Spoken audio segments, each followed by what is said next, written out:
Hello everyone, मैं doctor Sandeep Chadha, senior obstetrician and gynaecologist, cloud nine Noida से बात कर रही हूँ। हम आज बात करेंगे ओव्यूलेशन के बारे में।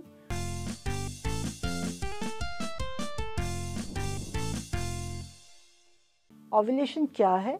ओव्यूलेशन वो होता है जिस दिन आपके अंडेदानी से आपका एग निकलता है। ये एग निकल के जब स्पर्म से यूनाइट होता है तो प्रेगनेंसी होती है।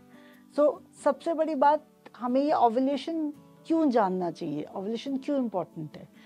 ये इसीलिए ज़रूरी है क्योंकि जिस दिन आपका अंडा निकलता है वो सिर्फ 24 घंटे अलाइव रहता है, ज़िंदा रहता है। तो आपको वो विंडो का, अगर आप प्रेगनेंसी प्लान कर रहे हैं तो आपको उस विंडो का जानना बहुत ज़रूरी है ताकि आप अपने अप्रोप्रिएट डेज पे प्रेगनेंसी प्लान कर सकें। सेकेंडली, ये ओव्यूलेशन होता कब है?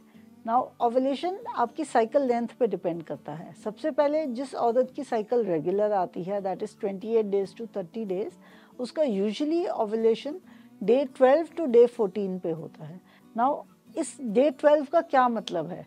जिस दिन हमारे पीरियड्स शुरू होते हैं, चाहे वो स्पॉटिंग ही हो, वो हमारे लिए पहला दिन होता है।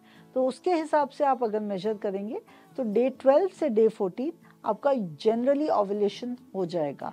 बट एक ह्यूमन बॉडी या शरीर कंप्यूटर नहीं है, हम हमेशा नहीं वो डे 12 टू डे 14 होगा। इसीलिए जनरली अगर आप प्रेगनेंसी प्लान कर रहे हैं और आपकी साइकिल लेंथ रेगुलर है तो आपका ओव्यूलेशन या फर्टाइल पीरियड जो है डे 10 से लेकर डे 20 तक आप रखेंगे तो इट इज़ बेटर, बिकॉज वो हमारे पास सिर्फ 24 घंटे का विंडो पीरियड है जब प्रेगनेंसी हो सकती है। नाउ अगर एक ऐसी लेडी है जिनका मेंस्ट्रुअल साइकिल छोटा है तो उनका फर्टाइल पीरियड जल्दी आ जाएगा, डे 7 से लेकर डे 14 तक। और अगर आपकी साइकिल लेंथ लंबी है, सपोज आपको 45 डेज में साइकिल आते हैं, तो आपका जो ओव्यूलेटरी पीरियड है वो लंबा हो जाएगा, दैट इज़ डे 25 से लेकर डे 35 तक। देन नेक्स्ट क्वेश्चन आता है, क्या कोई ऐसे तरीके हैं जिससे हम घर बैठे अपनी ओव्यूलेशन का अप्रॉक्सीमेट कर सकते हैं? दो ऐसे तरीके हैं। एक होता है ओव्यूलेशन किट्स जो बाज़ार में मिलती हैं। ये आपको काफ़ी अच्छा अंदाज़ा दे सकती हैं ओव्यूलेशन का, क्योंकि ये क्या मेजर करती हैं, ओव्यूलेशन से पहले हमारी बॉडी में एक हार्मोन का सर्ज या सडनली बढ़ता है वो हार्मोन जो LH हार्मोन है। सो ये जो ओव्यूलेशन किट है ये आपके LH सर्ज को डिटेक्ट करती हैं। So it is a very good एक बहुत अच्छा अप्रॉक्सीमेशन है आपके ओव्यूलेशन का। द सेकेंड वे इज़ आपका टेम्परेचर, रोज़ का जो टेम्परेचर है जिसे हम बेसल बॉडी टेम्परेचर बोलते हैं।